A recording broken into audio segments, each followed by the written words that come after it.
السلام عليكم، كي دايرين؟ نتمنى يلقاكم الفيديو في احسن الاحوال. اليوم جيتكم بوصفه جديده وفيديو جديد. غنشارك معاكم كيفاش تصايبوا سيرو لمعالجه السعال ولا الكحبه. بزاف ديال الناس كيعانيوا من هذا المشكل، خصوصا مع التغيرات ديال الجو. وغير بجوج مكونات صافي غنوجدوا هذا السيرو هذا. خليكم مع المقادير وطريقه التحضير.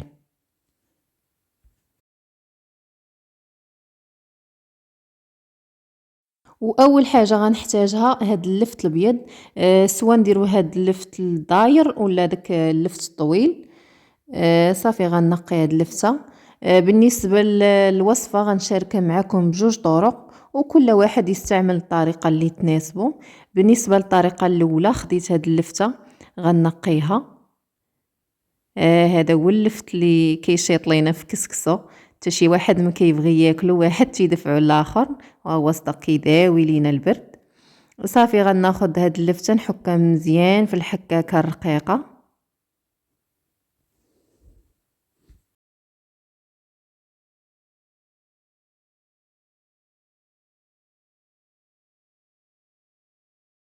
وصافي هنا من بعد ما حكيت اللفته كامله كيما كتشوفوا، غنديرها في هاد الطبسيل هذا اللي كيكون غارق شويه، ولا نديروها هكا في شي بواطه ديال الزيج. صافي من بعد غندوز باش نزيد عليها السنيده. انا ضفت عليها 3 المعالق صغار ديال السنيده، ولا تقدروا ديروا 2 معالق كبار. صافي غنخلط شويه كيما كتشوفوا هكا.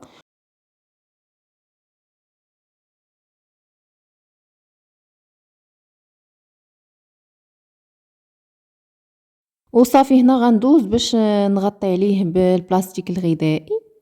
صافي نخليه غير فوق البوطاجي حتى نشارك معكم الطريقه الثانيه.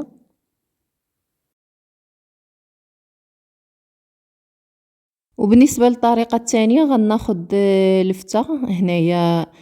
نفس اللفت اللي خدمت به. سواء نخدموا بهاد الداير ولا الطويل اللي كان عندنا، راه نفس النتيجه كيعطيو. صافي غناخد واحد الموس وغنحاول انني نفرغ اللفته من الداخل. ها نتوما كيما كتشوفوا.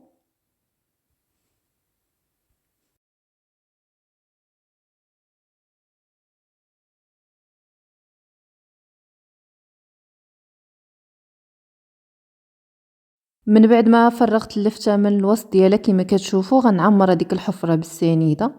السنيده القياس اللي غتاخد لينا اللفته.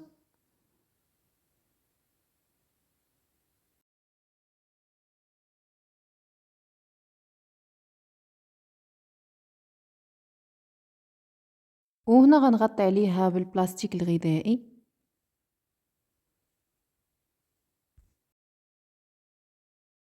وصافي هنا غنديرهم في الثلاجة وغنخليهم حتى كيرخي ليا داك اللفت الماء، ونتلاقاو من بعد.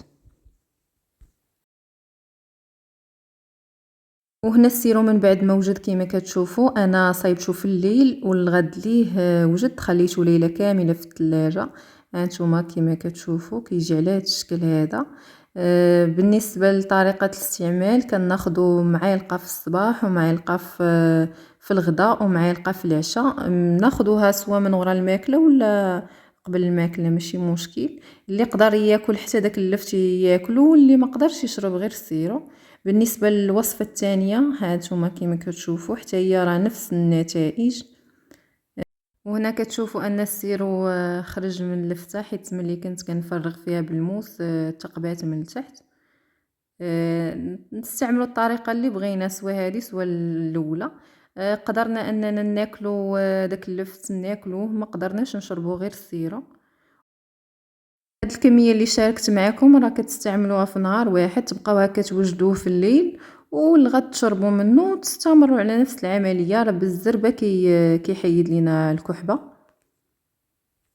هاد الوصفه راه صالحه للناس الكبار وحتى الصغار. نتمنى انكم تجربوها، واللي مريض الله يجيب ليه الشفاء. ونتلاقاو في فيديو جديد ووصفه جديده ان شاء الله. مع السلامه.